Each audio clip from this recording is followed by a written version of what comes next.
Top of the morning, top of the morning. Thank you so much to everyone that is tuning in this morning.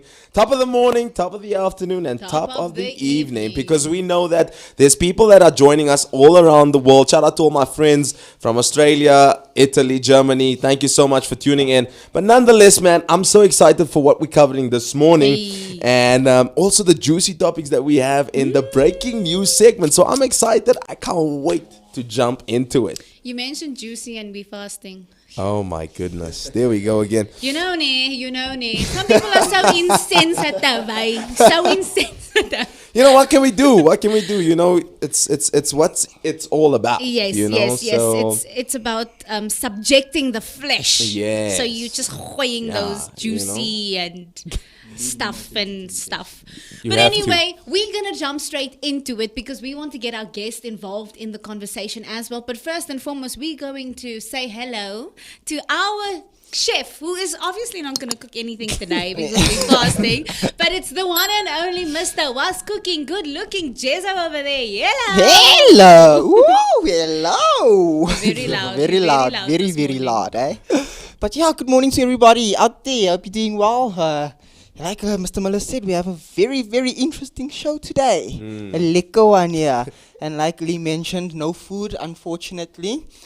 Because we didn't want to make ourselves hungry, you know. So But I think that we owe it to our guest, so we need to take him out for lunch because we didn't give him anything Yes. to eat this morning. Okay. Yeah. So we owe on it you, to lunch him. on you, eh, Livy? You know, Come lunch on, praise the Insights Jesus. Show. Okay, So- we need a sponsor. One Piece Spur, Nando's, if you're watching. Just joking. Pull up! I think we do have 2 eggs there upstairs. I can make a quick boiled egg for him quick. But let's introduce brown our bread. guest. I'm gonna let him do it himself. But we've got Jody Miles in studio. Come on! Jody! Thank you guys. I'm really excited. The show seems packed with so much more than just me. So I'm really happy to be here, man. No, man, we super excited having you here. I mean, we know that this is obviously the month of It's Burns Awareness Month. 100%. And also, I heard on the news today that it's also International Nurses Day. So basically, they're focusing Yes. on all the nurses. And shout out to all the nurses. You guys are doing a you so phenomenal much. job. And we're so excited to have you, bro. Like, yeah, The man. fire month. Yeah. Yeah. It's a lit month, man. It's a lit The month. show's gonna be lit, y'all. But anyway, Jody, tell us about yourself. What is it that you do? Do you love what you do? That's important. Be honest. Honesty on the show. Okay, but let us know, who is Jody Miles? All right. I'm basically just a 24-year-old paramedic. Well, we use the term paramedic as a blanket term for a couple of us in the EMS industry. I'm out with a private company in the West Rand. I've been doing it now for almost 3 years. Graduated from the University of Johannesburg. Hey, come on. Shout out to Come you, on. Jay. Yeah, Hello. Pulling through. I'm really loving it. It's more than just a job. It's a calling. It's not Wow. really for everyone. Come on.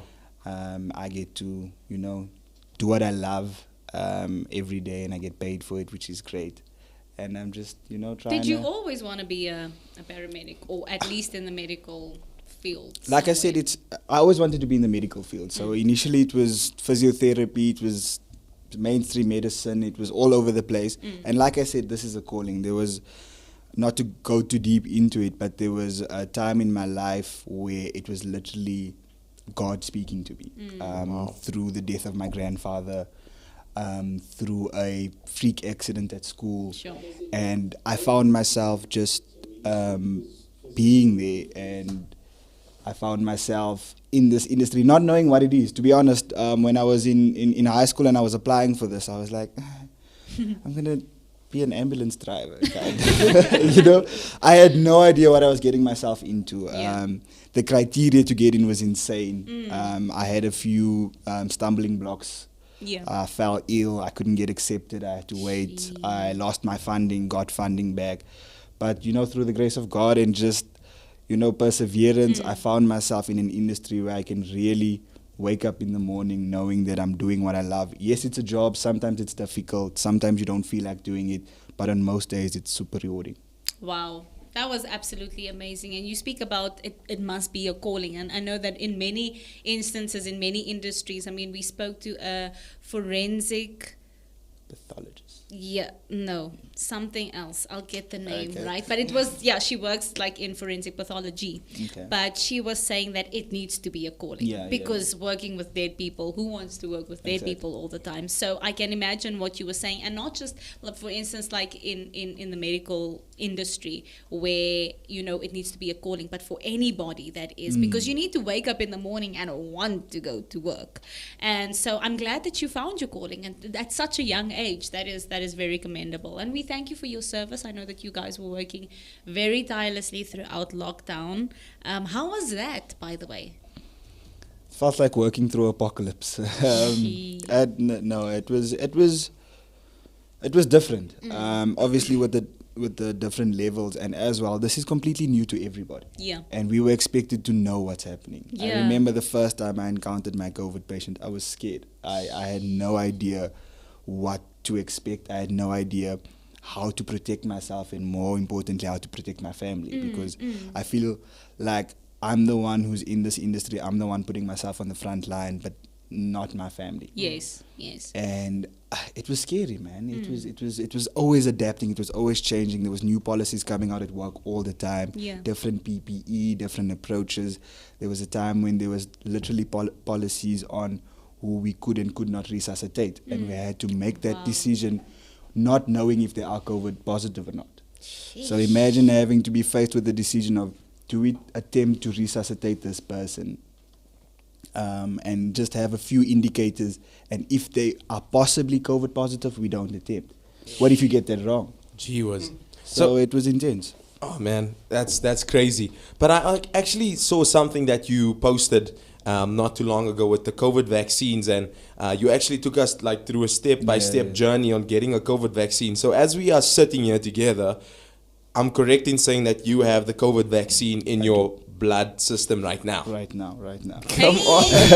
We are in the presence of a vaccine holder, y'all. So what was that all about? And do you potentially do you know anything about us getting our vaccines out before a certain time, or whatever the case may be? So yeah, it's pretty exciting, because I think just yesterday we got confirmation that we got the Pfizer vaccine. So as we know, there's about 3 mainstream different types of vaccines. Okay. And the Pfizer being, I think, the top of the top of the class. Top of the range. Yeah. So that just, I don't know if it's arrived yet. I'm speaking under correction, but I know that there has been confirmation that we secured a few. So the rollout it had its hiccups a few weeks ago with some speculations that there might be with the Johnson & Johnson linked to some blood clots. Yeah, But I want people to also just be, as you've seen in the post I put out, it's everybody's at everyone's discretion to decide whether or not they're going to be taking the vaccine, and looking at the numbers. But there was about 6 million people vaccinated with the Johnson & Johnson in America, and about 5 of them came back with blood clots. I think I'm speaking under correction again, but I think the numbers is probably about 0.06% of developing clots. Okay. Other than that, in terms of timelines as to when everybody else is going to get it, I can't say. I know there was a rollout for our elderly citizens. We start registering with that. So how it works is basically you register with the Department of Health via your phone. They then have to send you a voucher number. And once you receive your voucher number, you then go to one of the sites and get your vaccine there. But as I said, if you've had the flu vaccine before, it's not much different. You don't grow a tail. You don't. And then do you get like a certificate? Yeah. So you do get a certificate. You also do get put onto a system. And then you have a little, like, it's almost like an ID card that says, listen, I've been vaccinated, with your ID number, the batch number, and all of that. But most importantly, you get put onto a system which can reflect all over that you've been vaccinated. Okay, cool. So, well, while we are waiting, we want to get into those juicy topics that you were talking about. So, we're going to head over into the segment that we like to call on the Whensday Warm-Up, the breaking news segment. Mr. Miller. Thank you so much. What are the headlines this morning? Awesome. Thank you so much, Leandra. So basically this morning we did see something from the post office, basically that they want to monopolize delivery times and also packages under 1 kg. So basically they want to take over, they want to pass a legislature where the post office will be in charge of delivering parcels under 1 kg across South Africa. So that's basically monopolizing that space and disregarding other alternative online distributors. So that's currently what's happening. Courier companies, yes, 100%. That's currently what's happening there. And then also we also have black coffee. The juicy topics. Getting into the juicy topics, we have black coffee responding to Entle. Am I saying it correctly? Yes. Entle and Bali's allegations that the kids shouldn't go through this. So if you guys don't know, there's been a fight going back and forth with Black Coffee and his ex-wife, and that's currently trending on Twitter, where they're sending feedback, where they're sending tweets to one another stating what's happening in the relationship. There's a tweet war. 100% tweet war going on there, that the kids must eat. The kids must eat, guys. The kids has to eat. But nonetheless, I feel like, you know, some people, sometimes they can take things out of context, and that's basically what's happening there right now on Twitter. And then also we have AKA in the news again, trending on Twitter. AKA responds to the allegations of abuse with his recently deceased fiance. And there's just been a lot of things happening in that space, and it's quite scary to see the footage that was released not too long ago. So now this ultimately puts us all in that state of mind that, hey, maybe Questions it may be just, you know, the Blade Runners situation, but we're not saying that. We just, you know, it's actually just allowing us to think in that direction. Yeah. So what do you guys think? Let's do like a 3-minute on this, quick, fast. What do you think about this situation? I think we have to let it play out. Obviously, it's a very sensitive topic. You don't want to be seeming to disregard gender-based violence, because it's a very sensitive topic in this country. But I think that, as you said, sometimes things are taken out of context. That video was released a month before, so it's evident that there was obviously some level of toxicity in that relationship. Yes. Whether or not it was responsible for her death, it's yet to be determined. Whether it will be determined, I don't know. Yeah.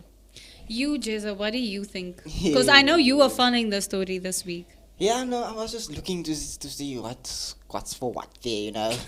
And when I had a look, it's a difficult one, eh? It's very difficult, because like Jody mentioned, you can see it was a toxic relationship and there was a lot of bekleierery going on there. And I don't know, I'm also speaking under correction, like Jody is always saying, he's speaking under correction. I'm speaking Allegedly. allegedly. I don't know, they said he was like, he's off drugs and stuff and all that. That could also play a part in it. I'm not saying yes, we must not do that, but she also, we know she was battling with mental illness and everything, and when that two comes together, it's like there's no rational thinking with both of them, because they both now. So yeah, I'm not saying he did it, I'm not saying he didn't do it. Innocent till proven guilty, that's what they say. True. That wraps up our breaking news. Is that not so, Mr. Miller? Yeah, I think there was actually one more topic. Okay, and you can speak Man about City it. Just to mention it. the English Premier League. Man City won the English. Come So on, this is what it says. Man City clinched Premier League title after Man United beaten by Leicester City. So in essence, Manchester United helped Man City win the title last night. So shout out to you, Man City, all the best, but Man United is still the best team. Agreed, Mr. Miller. Okay, before they start an actual fire in the studio, let us get into this topic here, please, guys. We are talking about National Burns Awareness Week, right? And National Burns Awareness Week, for those of you who do not know, is observed from the 6th to the 12th of May. And this year, well, today's the 12th of May, so today's the last day, but we will still continue continue with the awareness around it because we do feel that it's important. So I'm just going to give you a few stats and then we're going to let Jody educate us, share his insights on the topic. So it says that an estimated 180 deaths every year are caused by burns. The vast majority occur in low and middle income countries, like you explained to me yesterday. In South Africa, burns are the third most common cause of accidental deaths amongst children under 14 years old, which is extremely alarming. In South Africa, an estimated $26 million is spent annually for care of burns from paraffin cook stove incidents, which I calculated last night. If we're doing rand to dollar, 14 rand to the dollar, that is 365 million rand annually, just for this, right? Burns occur mainly in the home and at the workplace. Burns are preventable, as Jody will explain to us today. So the purpose of this week is to create awareness and defeat the social stigma attached to people living with burns. And it is one of the most common and devastating forms of trauma and has the potential to cause death, lifelong scarring, disfigurement, dysfunction, and disability, often resulting in prolonged hospitalization, stigma, and rejection. So, Jody, what is a burn? Explain to us, because I know that there are different stages of burns. So please explain to us, what is a burn? Okay, so I think before we start, just a disclaimer, my opinions or what that I express is of my own, Yes. and not any other company that I've been affiliated with. So also, I'm not a firefighter. I deal with fires from a medical point, but Yes. through my studies and obviously being in the industry, we exposed to quite a bit of it. So technically, in simple terms, a burn is when any physical aspect of you, your skin rather, your dermis or diadermis, comes into contact with any substance. It could be a substance, any object that's above 44 degrees. Okay. And obviously the extent of the burn is very, very dependent on how long. It's also very dependent on what the object is. We get different types of burns, obviously. So besides the degrees or the depths of burns, we usually classify them as, first degree, second degree, third degree. But before that, we have like thermal burns, which can either be from flames. So obviously, like an example of that would be a fire.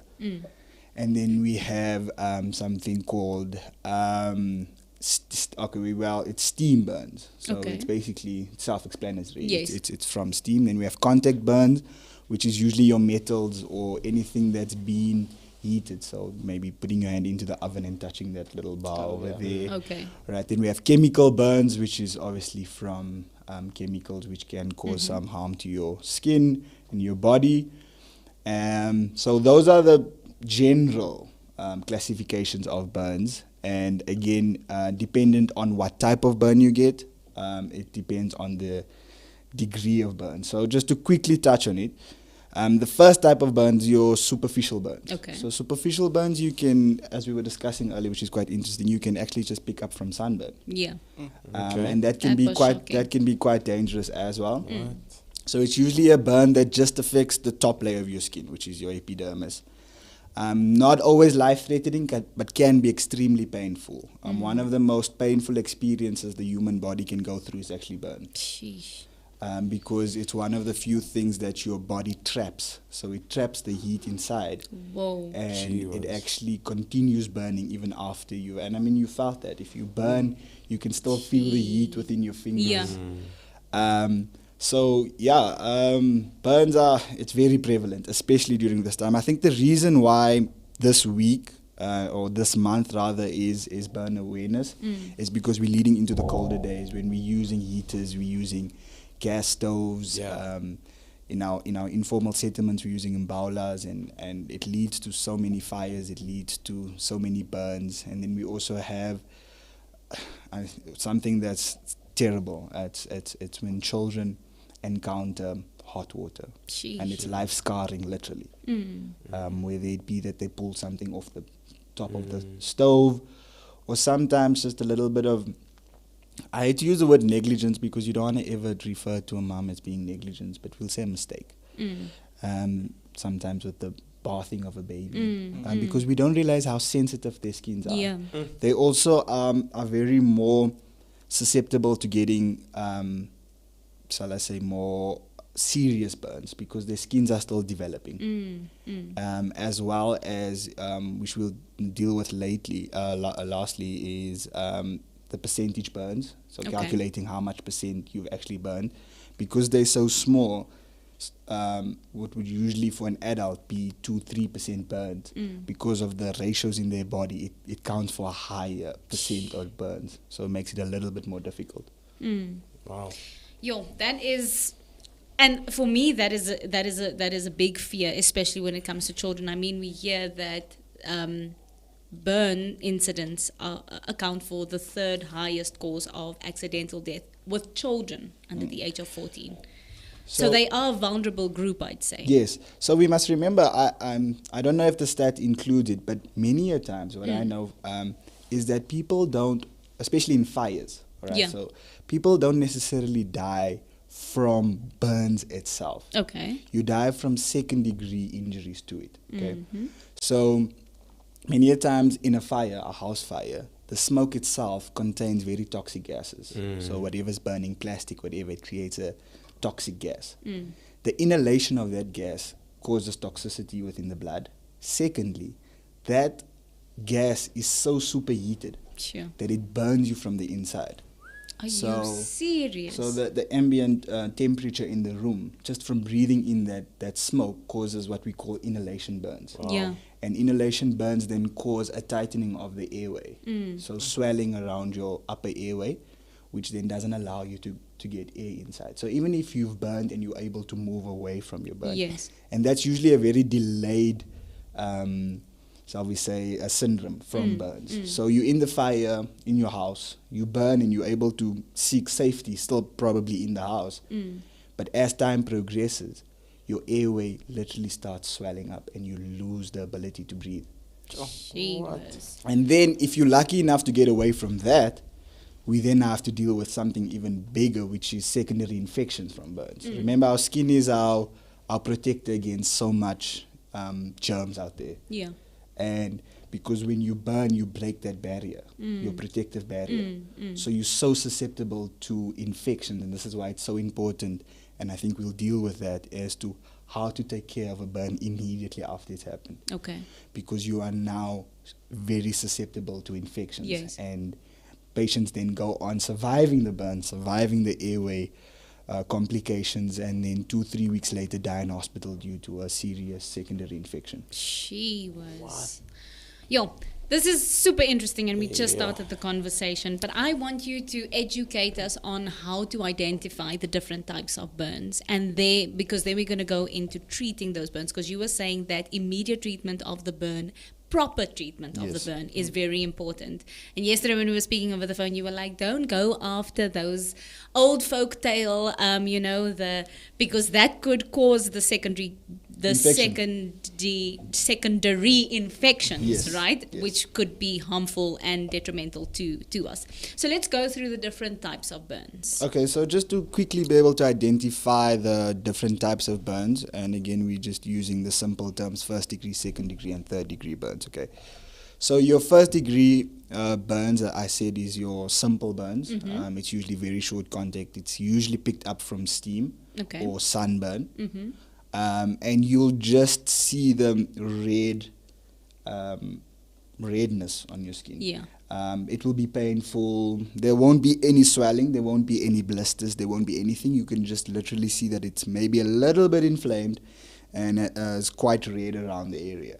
So if I get burned by a hair iron on my neck, what would that be? That would be, so depending on how it presents, Okay. but that would be a second degree burn. Okay, but Because if it's then forms just a little, red, if it's just red, it's then a it's first degree. Okay. But sometimes, you burn from the iron and it forms a little blister. Yes. Now we're dealing with a second degree burn. So once we see blisters, once we see swelling, Once we've seen some discoloration, so more of a reddish, darker red, so cherry red is what they refer to it medically.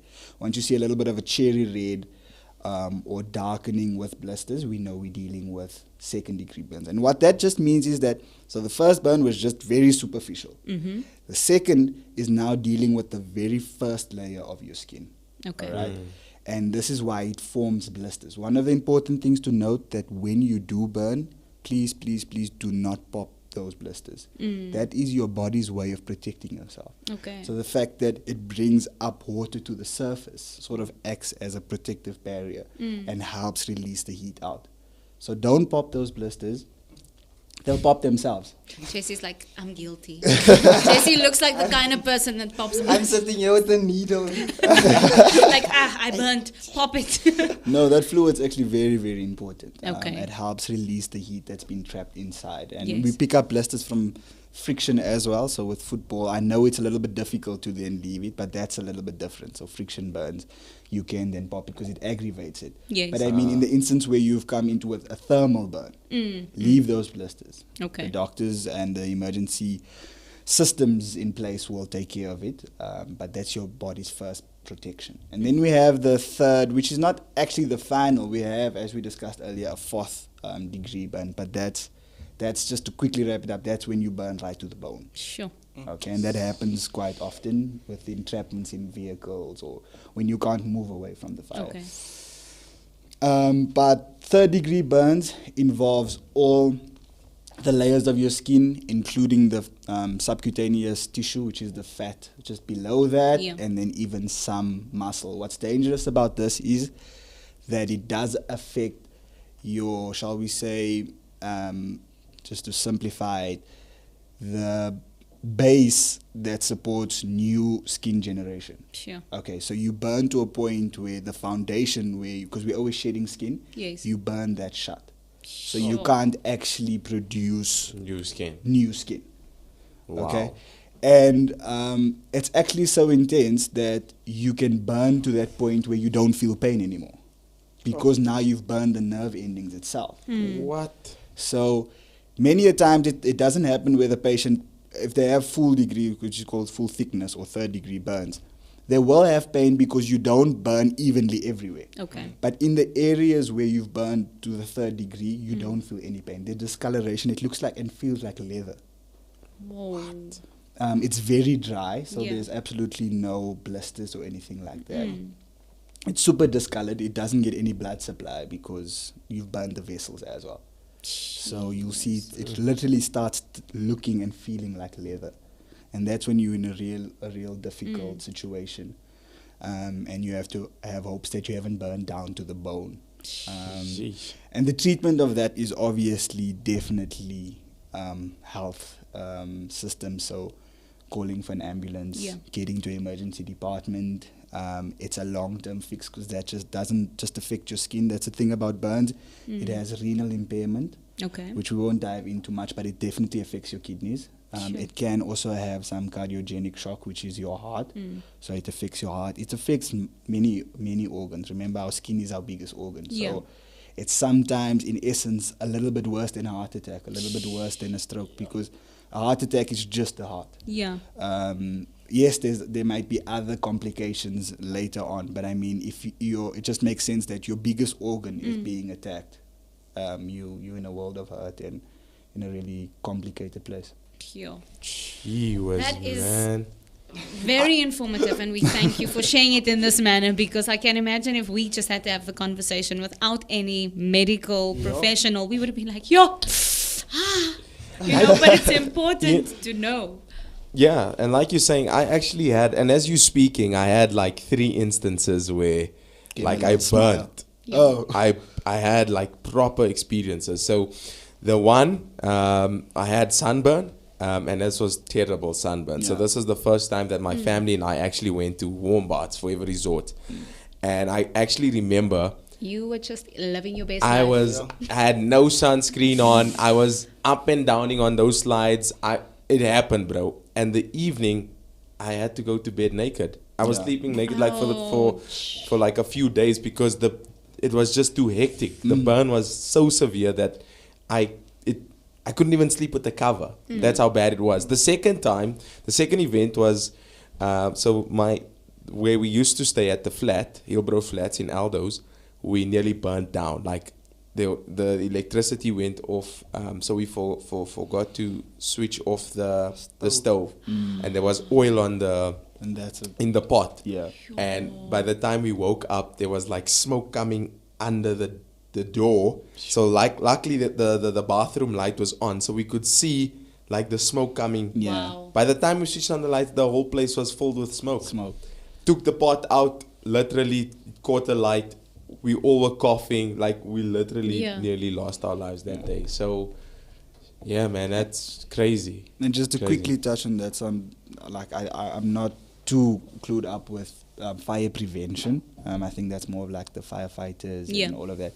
But I think one of the important factors is obviously, like you said, with the stoves, many a times there doesn't even need to be a pot on the stove, because after we've used the stove, there's oil and residue, all of that. Yeah. That's very flammable, as you've seen, and especially over a period of time. So ensure that appliances are off. Also, another thing is, you won't believe how important it is to close doors within your house. I think the fire technologist would be able to go into the science behind it, but I've literally seen homes where a bedroom or a section of the room is completely saved other than smoke damage because the door was closed. What? Because of the science of fire, just by closing the door, it will literally pass there. So the whole house is burned down, and wherever the door was closed, that room is completely saved. It's incredible. Guys, wow. I'm so glad I It's closed lit. the doors at night. It's lit, yeah, man. Put oil on, Ice. right? Put ice on.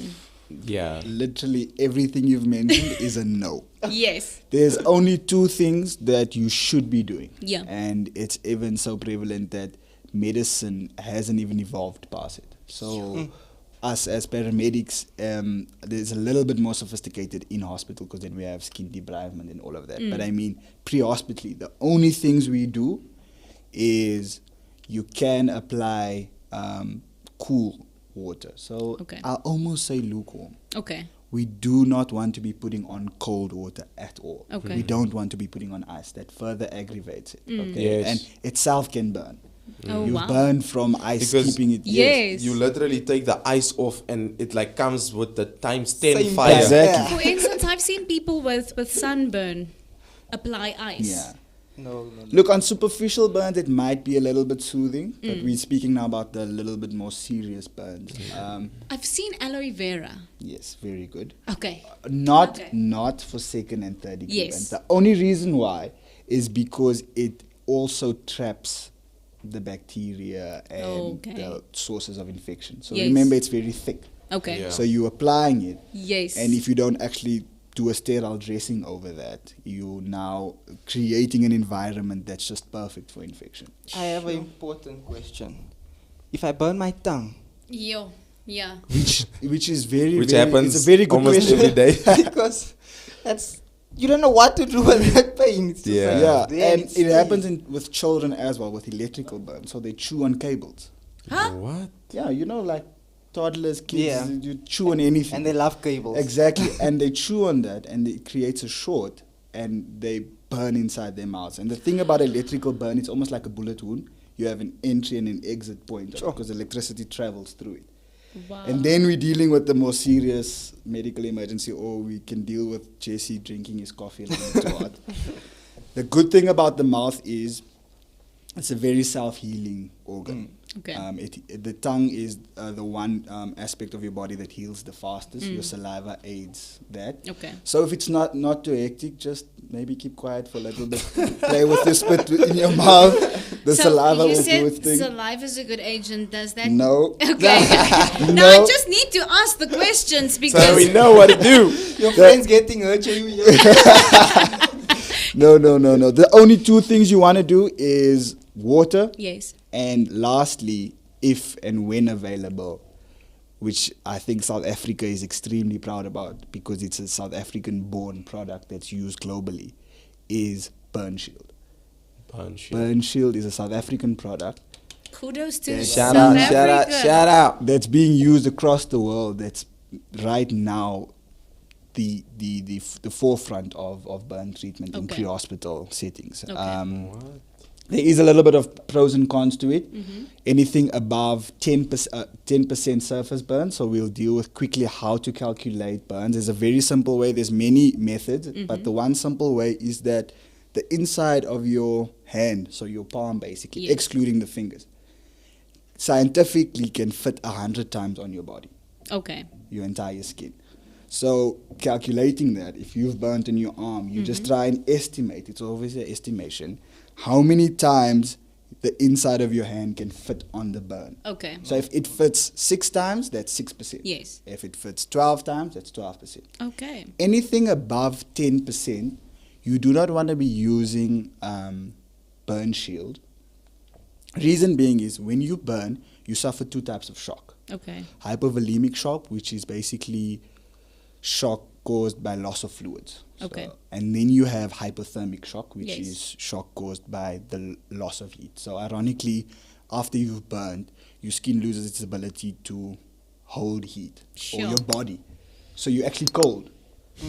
So now you're applying, I don't know if you've ever felt what burn shield feels like, because it's these gauze that's soaked in tea tree Yes. and it's cold. Yes. So that further increases your chances of hypothermic shock, and trying to resuscitate or stabilize somebody suffering from hypothermic shock is incredibly difficult. I was actually reading something like depending on the degree of your burn and like you were saying the percentage of the burn on your body. So you were saying cool water, not cold water, Not right? cold so water. so Almost lukewarm. Almost lukewarm. So say for instance if you burn on your hand or something like that. But they were saying do not submerge an entire body, for instance, in cold water because of hypothermia. Exactly. Many a times people use wet blankets. I've seen that. Yeah. And that also doesn't work too well, because what happens is you don't want to use anything that's adhesive, that basically sticks to the skin. Yes. Because when that comes off, that pulls More the entire painful. skin off. Not to get too graphic or to, explain, I was still a student, so I think I can speak about it. I worked out at the fire station in Eldorado Park, and we got called out to a burns patient in Freedom Park. And he was using his 2-plate to warm up his shack, and it was at the door of the shack. And Oh, we know gosh. that shacks only have one in, one out. Yes. And the fire started there. And because of the insulation people use, whether it's sponges or newspaper, that thing, and it's an oven because it's now corrugated iron. Yes. He cooked himself inside of that thing, to a point where when we were eventually able to get him out and we wear latex gloves, and I put my hand on his arm, my latex gloves melted to his skin. And he had full thickness 3rd-degree burns, probably to about 60-80% of his body. And it makes it so difficult because you can't put up an IV for somebody who's burned like that. You Okay. actually have to drill inside in their bone so that you can give them fluids through that. So it's really intense. And like you said, Did he make it though? Did he make it? no, unfortunately he did not. We were able to get him to hospital in time, but like I said, sometimes you're able to survive the burns, you're able to survive the airway, but secondary infections, he was lying in a shack on the floor and they covered him with a wet blanket. Yo. And when we got to hospital, we transported him to Baragwana Hospital. The doctors were also still quite surprised that he was alive. And not long, I think that same shift still, late on the evening, we went back and we found Sure. out that he didn't make it, unfortunately. Jeebus. Right. Yeah. Guys. Wow. So You it's the just deep one, yo. Okay, so we're gonna go to. And I know you said that you speaking from a paramedic and from a medical perspective, you Yes. can't necessarily speak from a firefighting perspective, right? But for prevention, because I do believe that you have some sort of knowledge on it. For people at home who are watching fire prevention, especially now with the colder months.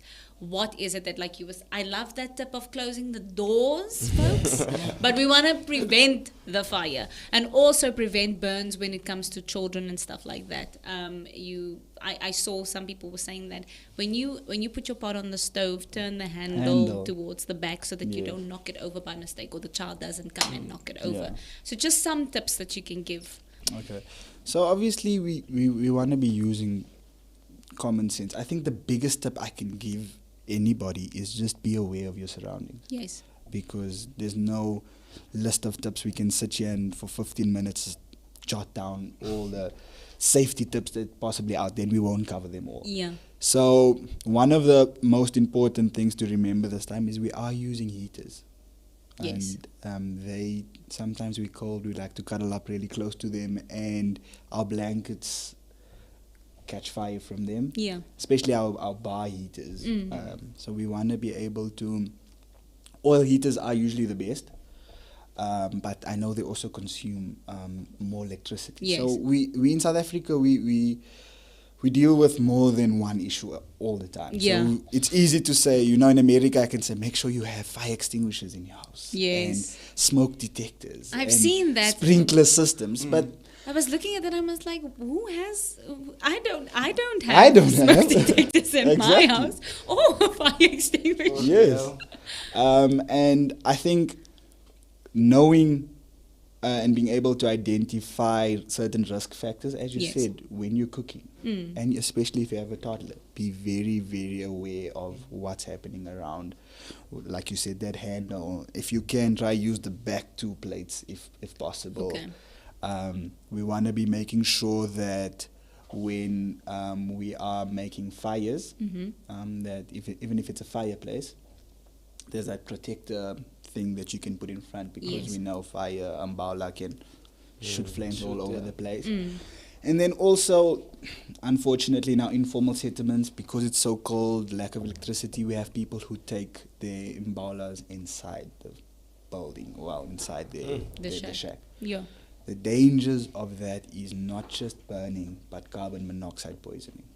We've, again, to quickly, I think I'm dealing with too much deep stories, but anyway, I remember, again, as a student, we had a family of 4 found deceased in their home due to carbon monoxide poisoning, because they actually took the imbala inside the house. So they do have their techniques. I don't know how well it works. They throw a little bit of meal over the fire, and it sort of apparently absorbs a little bit of carbon monoxide, but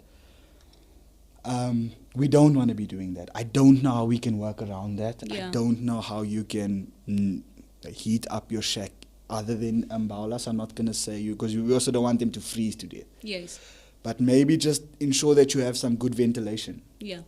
And that at some point in the house, you rather use things like warm water bottles, which is also a danger, but I mean, it's a little bit better than having the umbala in. Yeah.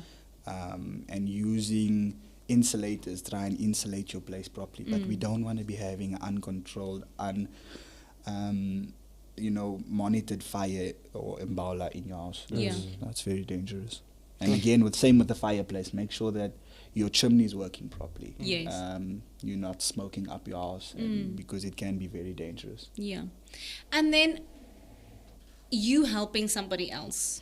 So say, for instance, I'll give like an example. There was somebody who has just experienced second-degree burns.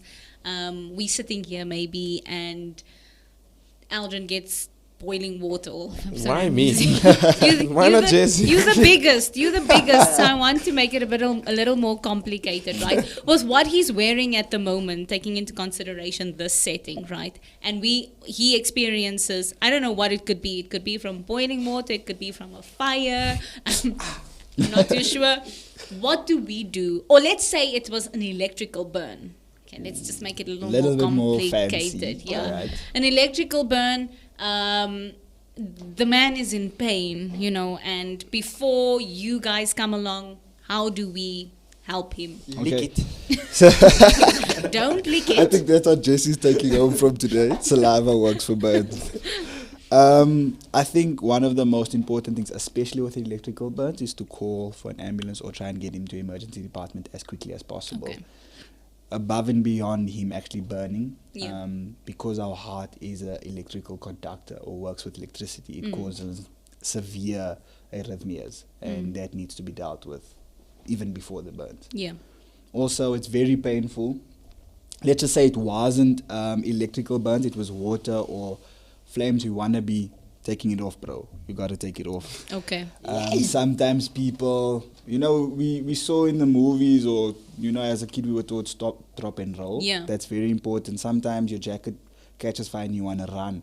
You're actually fueling that fire with oxygen. You want to stop, drop and roll and take that clothes off, even if it's from boiling water, because that thing obviously still holds water. Yeah. And like I said in the beginning, the severity of a burn is determined on the factors of how long, obviously the magnitude of the burn itself, and the type of burn. Yeah. So if we can, as quickly as possible, remove that heat source from the skin, you're doing a good job.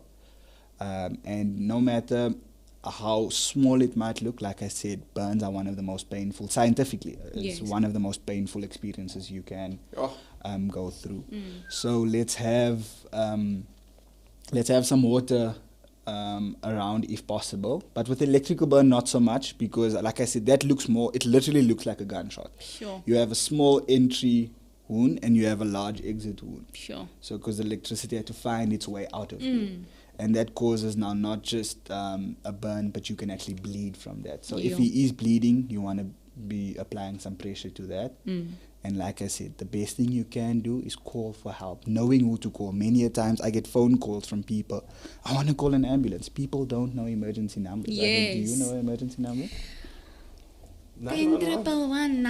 911 does not work in South Africa, unfortunately. I was looking at this, but I didn't want to, because I didn't know emergency numbers. I will be honest with you. So I was being honest. Yes. So I was like 10 Honesty is 111 and the best 911. policy. That's what I know. You can definitely do 911. 10 111. That would obviously take you through to police, but they could obviously refer you, but that again delays the process. Yes. The national emergency number for anything is 112. Whether you in any province, whether it is a car accident, a burn, a suicide threat, whatever, that is 112. It's not to Emergency check your number. airtime, Jay. Okay. So you want to be dialing 112, whether you in, like I said, whatever province, it refers you to the closest, most appropriate resources. Okay. Okay. So you want to be dialing that. If you have a little bit more background and you know that the patient's maybe insured, medical aid, whatever, you can call other private services. We're not going to deal with that too much. Okay. But there are numbers all over the place that you can Everywhere. that you can call. Just open your eyes and you'll see. Let's play a game. Dora the Explorer. Look for the emergency number somewhere here in the studio. Okay. But you want to make sure that you know who to call, and you want to get those resources. Also, you want to know what to say, because how our EMS system works, and it's across the country, is that we work on a 3-tier system. Okay. So when you call for an ambulance, most of the times they send out this is why I said paramedic is a very blanket term. Yes. So you get 3 types of medics. Okay. All right. You get the basic life support, the intermediate life support, and the advanced life support. Okay. So your basic life support arrives on an ambulance, and most times on an ambulance, and their job is to be able to not necessarily combat the emergency situation, but prevent you from dying from it, if that makes sense. Okay, so if you've burned, there's very little they can do to stop the burn, or to able to cure the burn, or treat the burn rather. They can make sure that you don't die from it. So if they need to be doing CPR, if they need to be giving you oxygen, they can do that. And then we move over into intermediate life support, which is sort of in between that. So they can, if it's a very simple thing, they deal very well with like asthma and very well with like diabetic problems. Yeah. And then we have our advanced life support, which usually arrives in the car that looks like an ambulance, but is not exactly an ambulance, or in your helicopters or that. And they can actually come and now administer pain medications. That's your Schedule 6, Schedule 5 drugs. Yes. They're able to do advanced life support saving techniques. Okay. They can actually not just prevent you from dying from it, but start treatment. Okay. For example, when you burn, there's a formula that's calculated that you need to receive a certain amount of fluids over 8 hours. Sure. and because you don't want to be giving that fluids all at once due to what I said, the renal implications. Yes. So they can already start your Parkland's formula. They can already start calculating how much fluid you need to get within the time that they're there to try and save your kidneys. Okay. So going back to what I was saying is, if you can identify at least the types of burns and how much percent, Yes. and you telling your call taker that, they can, instead of just sending an ambulance, already step you up and send out the entire 3-tier system or whatever it may be. So if they feel like, oh no, it's just sunburn.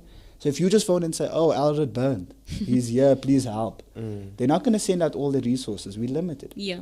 They're going to send out the basic, and then from there we're going to step it up, and that prolongs Yeah. everything. Wow.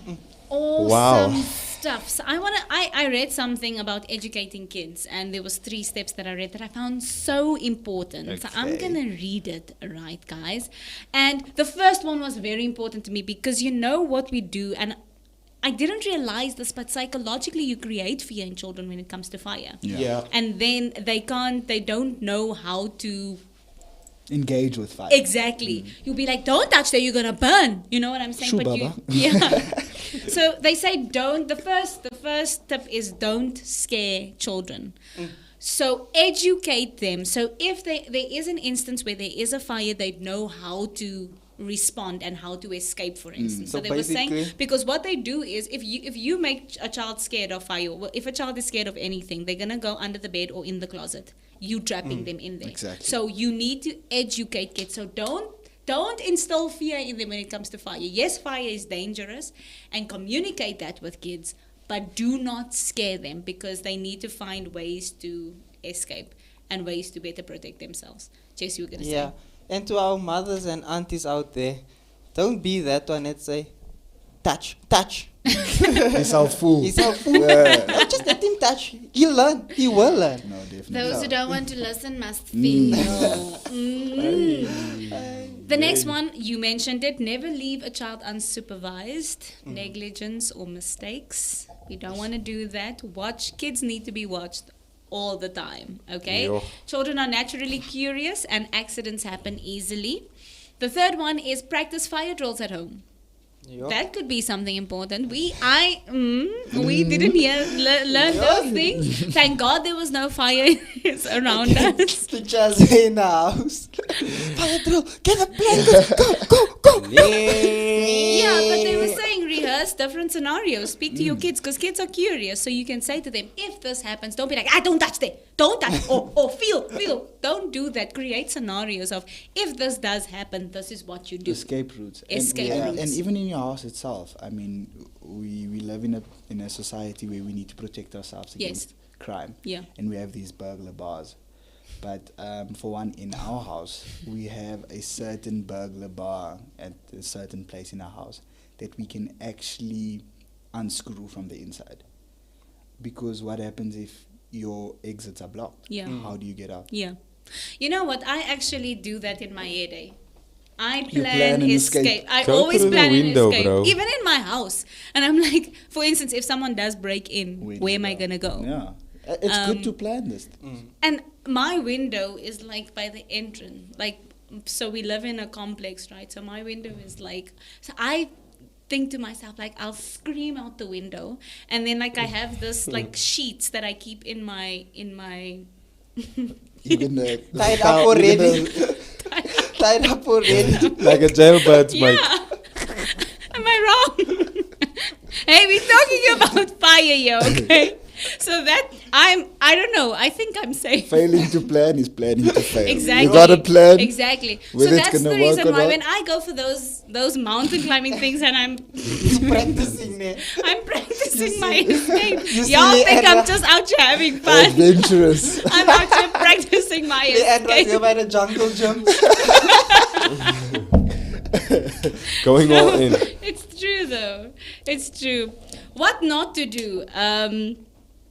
It says here, do not start first aid before ensuring your own safety. So, for instance, if Eldrin is in a situation, make sure that the fire source is you are away from the fire source. Electricity is cut off. Yes. Wear gloves for chemicals. I don't know where we're going to find gloves for chemicals in our home, but if there is a chemical burn or whatever, we probably should not. Definitely. Don't engage with any chemicals. I Yeah. mean, even us as paramedics, Yes. we'll try, and there's actually something called a hazmat team, which is a team that deals with hazardous materials. Okay. They are trained to be able to neutralize whatever it is. So don't try and be a weekend warrior and drag him out of here, because you're going to further complicate the Yes. situation. Obviously try and make it as safe as possible for him if possible. Yeah. Because we again know that patients who are incapacitated or unable to, whether paralyzed or whatever, and they can't move away from the heat source, it further aggravates it. So if you can, maybe just roll him over or something, but don't Okay. engage with hazardous materials. I wouldn't advise that.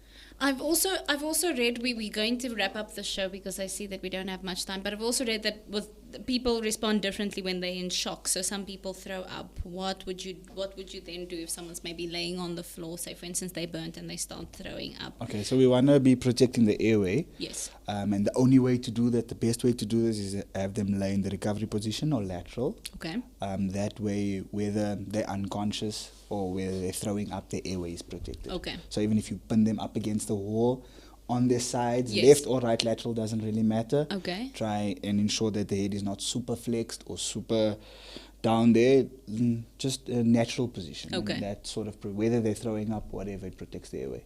And then when it comes to mouth-to-mouth resuscitation or CPR and those kinds of things, I've what do personally you... never done mouth-to-mouth resuscitation, especially now during COVID. I Yes. would not advocate for that. What's actually happening now in the American Heart Association is finding out that the best way to resuscitate someone is with hands-only CPR. Okay. All right. So you want to be knowing how to do good compressions, because there's Yeah. already oxygen in the blood. Yes. You don't need to be, and many a times we're messing up the technique of mouth-to-mouth anyway. Okay. So call for help and just pump that chest if the If you person's know how. unconscious. If you know how. If you know how. Okay, you did mention do not open blisters, important, and do not apply any material directly to the wound, like you were saying. Yeah, and that's about it. We basically wrapped it up. How Wow, did we time do? flies, eh? How did we do? Well, Yeah. we can say you did absolutely amazing. Phenomenal, We out phenomenal here job, like- Jody. Wow. Shout out to We've you, got man. Some, Thank you. We've got some comments.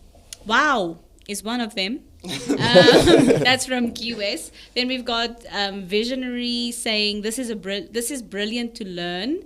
Then we've got Bureen saying this is amazing. I've experienced the secondary burn. That's what she's saying.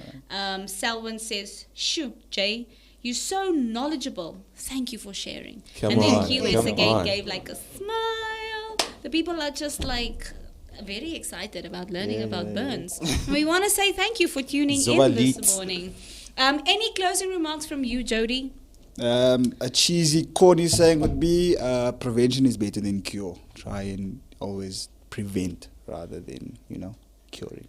Cheesy, corny. Really? Okay, I get it. No, but you're right about that. Prevention is better than cure. Closing remarks from you, Jezzo, over there in the corner. From my side, I just want to say thanks for coming through, bro. I know we've been talking and trying to get you out for some Yo. time Yeah, now, yeah. but because of work, we understand. But I really enjoyed the show. I learned a lot today. And then one question I have for you is, why is it called a cold, but I get hot when I'm sick? Oh. Yeah, this has been plaguing him for a very long time. We can actually quickly answer that if you like, if we have time. We do have time. So it's called a cold, and the reason why you get hot is because when you have an infection, you are producing more white blood cells to fight off the infection. But the cold is actually trying to heat up your body so that it creates a better environment for it to manifest in. So the higher your temperature, the more the cold's able to spread. This is why we want to break fevers. This is why we give paracetamol that brings down the temperature. So it's actually the cold which is increasing your temperature to make a better living space and growing space for it.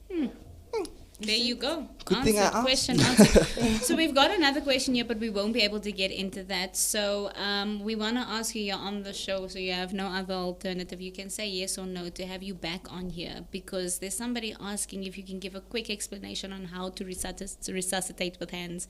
But I feel like that's for another show, Another because day. we I'd have... be very glad to come back and do sort of like a first Yay. aid course. It won't That be would be obviously dope. accredited or qualified, but we Yes. can just quickly deal with other emergencies. Okay. So how to identify when to do CPR. And all we'll of use Jay as a patient. We'll use Jay as a patient. Yeah. Awesome. Thank you, Jay, Awesome. for offering you. Jay's always the guinea pig. The last time we had self-defense, and he was on the receiving The end. guy. Yeah. His ear was bleeding for 2 days. He was beat up by a girl. Come on. But he says he allowed it. I don't know. Do you believe that? We'll see how he deals with the resuscitation. If he Hey, allows hey, us hey. to resuscitate. Yes. we have enough juicy topics trending on Twitter. We don't want Jay trending there as well. Okay, Yeah. so Mr. Miller, any closing remarks from you? yeah, man, this show was honestly lit. Thank you so much, Jody, for pulling through, man. Very informative, very smart guy, and we had a blast here with you, sharing your expertise, the field that you specialize in, and we just want to say thank you once again to our viewers. Thank you so much for joining us today. I just want to say one thing: if this is how you burn when you are here, imagine how you're gonna burn when you're in hell. So. And there is no help for that. There Exactly. is, you cannot call You know, so- 112 or 082 911. You So- cannot call 10 You cannot even call Jesus.